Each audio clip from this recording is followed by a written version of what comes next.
This is the network service of the Nigerian Television Authority (NTA). As Nigeria transits to a new political dispensation, we now bring you a farewell address to the nation by His Excellency Muhammadu Buhari, President, Commander-in-Chief of the Armed Forces, Federal Republic of Nigeria. Mr. President.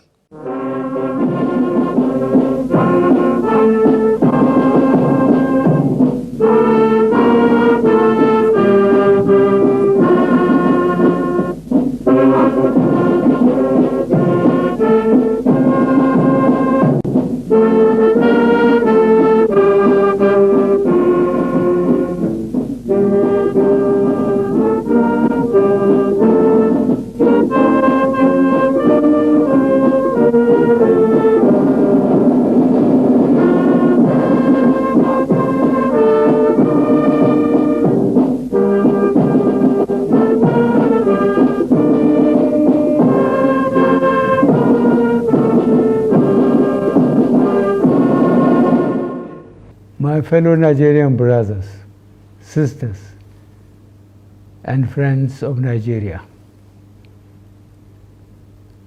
I address you today in my last assignment as a democratically elected president of our great and well-endowed nation, with a deep sense of gratitude to God, a great deal of appreciation to the Nigerian people, and a modest sense of fulfillment. Today, we mark and celebrate another peaceful transition of power from one elected government to another in our steady march to improve and sustain Nigeria's democracy.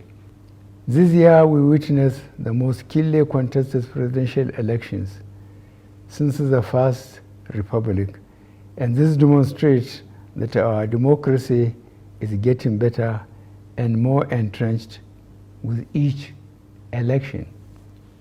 We must, as a nation, improve and sustain gains we made in the electoral process on an incremental basis for Nigeria to take its rightful place among nations. Our democracy provides for, allows, and encourages seeking redress for perceived injustices, enabling some candidates and political parties that do not agree with the results to go to court. Irrespective of the outcome of the various cases, I urge all parties involved to accept the decision of our courts and join hands to build a better Nigeria. I salute the doggedness and resilience of all the presidential candidates and their political parties for believing in our judicial system by taking their grievances with the election results to court. In the course of the campaigns, we had argued and disagreed on how to make Nigeria better, but we never disagreed or had any doubts that Nigeria has to be better. As your president, I call on all of us to bring to bear the strengths of our individualism, the power of our unity, the convictions of our beliefs, to make Nigeria work better and together with one spirit and one purpose. To my brother, friend, and fellow worker in the political terrain for the past 10 years, Asuwaju Bola Ahmed Tinubu, I congratulate you on the realization of your dream, which was propelled by a burning passion to put Nigeria among the leading nations of the world. You have indeed worked for this day, and God has crowned your efforts. I have no doubt that your passion for excellence, reliance on competence, fairness in relationships, commitment to equity, loyalty to the country, and desire for Nigeria to be globally relevant would come through for you under God's guidance as you lead our country to levels higher than I am leaving. You are the best candidate among all the contestants, and Nigerians have chosen well. The last 8 years have been an exciting experience in my desire and commitment to see a Nigeria in which public goods and services are available and accessible within a united, peaceful, and secure nation. Fellow Nigerians, on the strength of your overwhelming support for me and my political party, I started this journey with a great deal of promise and expectation from you. I never intended to be just politically correct, but to do the correct things that will make meaningful impact on the lives of the common Nigerian. This high expectation was not misplaced because, like the ordinary Nigerian, I had grown tired of watching the country progressively moving away from the path of correctness. To ensure that our democracy remains resilient and our elected representatives remain accountable to the people, I am leaving behind an electoral process which guarantees that votes count, results are credible, elections are fair and transparent, and the influence of money in politics reduced to the barest minimum, and Nigerians can elect leaders of their choice.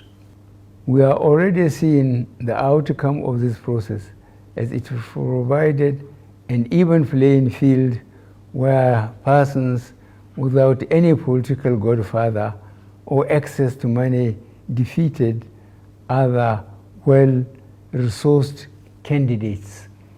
The Nigerian economy has become more resilient due to the various strategies put in place to ensure that our economy remain afloat during cases of global economic downturns.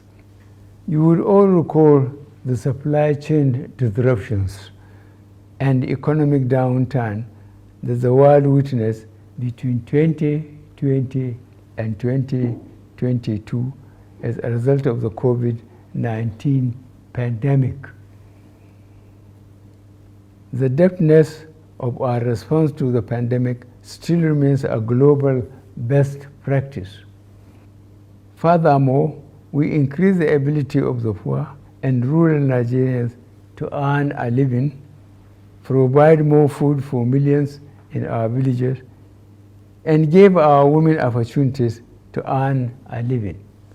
Young men and women in urban centers were also supported to put their skills into productive use. Our administration also provided an enabling environment for the private sector to engage in businesses for which their return on investment is guaranteed. The private sector proved a strong partner in our drive to build a resilient and sustainable economy, as evidenced by the growing number of turnkey projects in various sectors of the economy.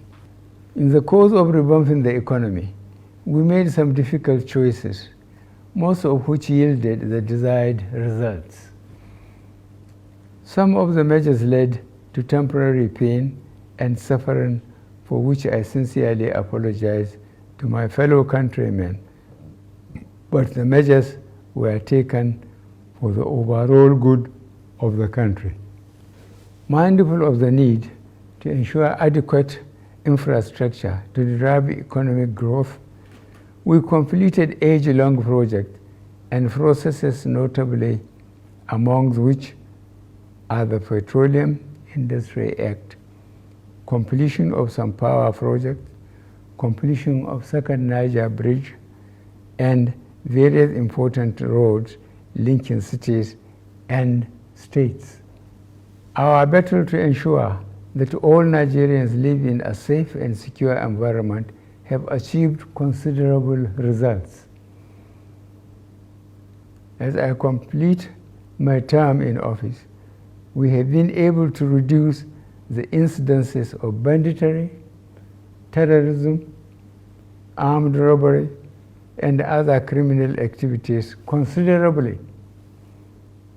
To sustain the gains made so far, I call on all Nigerians to be more vigilant and support the security agencies by ensuring that our values defined by being your brother's keeper govern our actions. Up till now, I still grieve for our children still in captivity. Mourn with parents, friends, and relatives of all those that lost loved ones in the days of the senseless brigandage and carnage. For all those under unlawful captivity, our security agencies are working round the clock to secure their release unharmed. Fellow Nigerians, you know how dear the desire in my heart to rid the country of corrupt practices that had consistently diminished our efforts to be a great country. I did pursue this commitment relentlessly, in spite of the expected pushback. I am happy that considerable progress had been made in repatriating huge sums of money back to the country and also taken over properties illegally acquired from our Commonwealth.